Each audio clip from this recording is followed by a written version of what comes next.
is it, I ask, does the Ministry of Corrections always have to bring it to this point? And that is a point of crisis. Why is it that we always have to hit the streets to get our own employer to simply listen to what we're saying? So far, 2012 has been a horrible year for correctional staff in Ontario. The results of our ministry's policies has been severe overcrowding that is compounded by rampant understaffing, which has left us frustrated and angry. So, what are some of the solutions that our famous administration has come up with? Well, one is to fire people. You know, our senior administration reminds me of an old saying. It says, when all you have to work with is a hammer, every problem looks like a nail. Well, to them I say, you can hammer us all you want, but we won't be silenced. As Dan was saying, Corrections has not hired any new recruits for 2 years with no apparent plans to do so till 2013. Can we be so bold as to ask, what did you think was going to happen? Do you even... Okay, the police are coming. Do you even care? And speaking of caring, I often hear the ministry's rhetoric that its aims revolve around rehabilitation. Really? Please tell me, how can you make such a claim when our staff shortages often cut off inmates from the one true connection they have to the outside world, and that is their families? You see, shortages mean the cancellation of visits. It means the cancellation of phone access. It means the cancellation of programs, yards, and as always, lockdowns. So how can you even claim that the goal is really rehabilitation when you block every avenue we have to work with?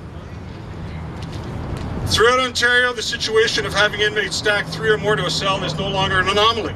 In fact, as Dan was saying, it's often more, 4 and 5. How can we as staff work progressively with people who are treated like cordwood? Imagine having to live under such conditions where you have to eat, sleep, do your day-to-day hygienic tasks in a place that has less size than your washroom. Is that humane? Wouldn't treat dogs like that. No, and we're treating human beings like that. The next solution for our ministry is simply to ignore our pleas and give us banalities like, just remain professional. Well, let me tell you something, Ministry of Corrections, and that's about us as correctional officers. We are indeed professionals, and we certainly don't need you to tell us that, because every day we strive to create the most humane and progressive workplace possible. And by the way, we do so without any of your support. Let me finish with the last solution when all else fails.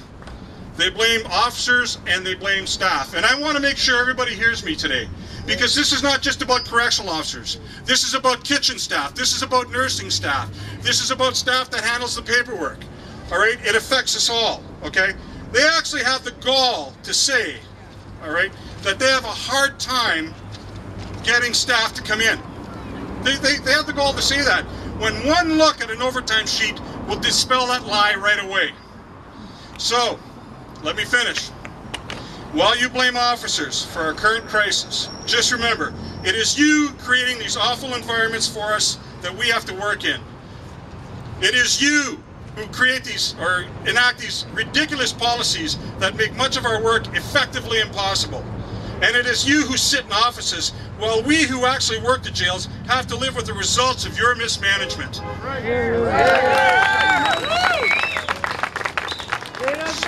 So we're here asking today, what's it going to take? Is it going to take a tragedy? Is it going to take more people getting hurt? We had an officer in this jail that not too long ago just got his kneecap kicked off. We have another officer right now that's currently doing tests because of coming into direct contact with bodily fluids. What's it going to take before our employers wake up? All right, I can't thank you enough. It's been a great turnout.